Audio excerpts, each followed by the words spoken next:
Welcome to Litbit channel. Today we will see comedy and its type. Let's we see about classical comedy. In introduction part, now let's start with the basics. Comedy like drama can be broadly divided into types, classical and romantic comedy. Classical comedy, this type strictly adherence to specific rules and principles established by Greek and Roman dramatists. Romantic comedy, this type more on imaginative, emotional and free-flowing without strict adherence to two rules. Now that we know that what classical comedy is, let's dive deeper into the rules.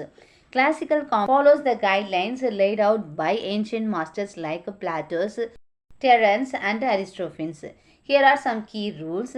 Observance of the three unities. Classical comedy adherence to the three unities of time, place and action. Unity of time. The time entire actions occurs within a single day. Unity of place. The play is set in one location. Unity of action. The narrative has a single focused plot without subplot. Next one, strict separations of comic and tragic elements. Classical comedy avoids blending humor with serious or tragic themes. The tone remains light-hearted and focus on humor and satire thoughts. Realism.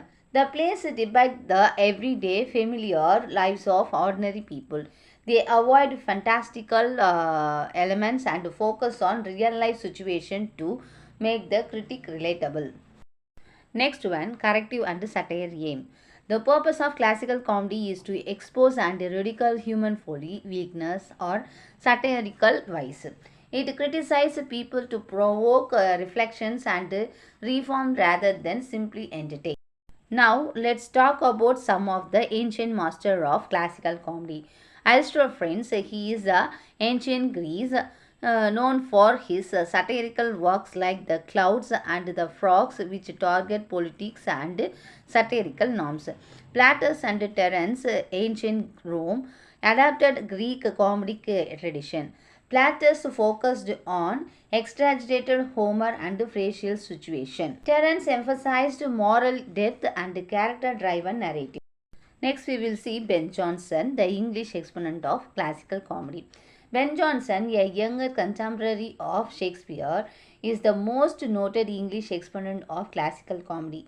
His works such as Wellbones and The Alchemist adhered to classical principles and mirrored the life and follies of his times. Then, his purpose of Jonson's comedy, he used satire to critique social vice, greed, hypocrisy and absurdities of the Elizabethan era. His aim was not just to entertain but to educate and reform society by exposing its flaws. Purpose of classical comedy. So what the ultimate aim of classical comedy? So what's the ultimate aim of classical comedy?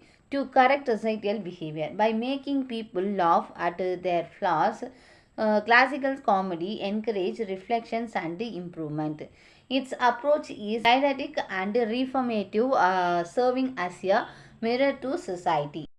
In conclusion part, classical comedy is a structured and satirical forms of drama that critiques human flaws and societal vice through humor, rooted in the traditions of Greek and Roman dramatists. It aims to educate and reform rather than just entertain. Thank you viewers. Thanks for watching this video.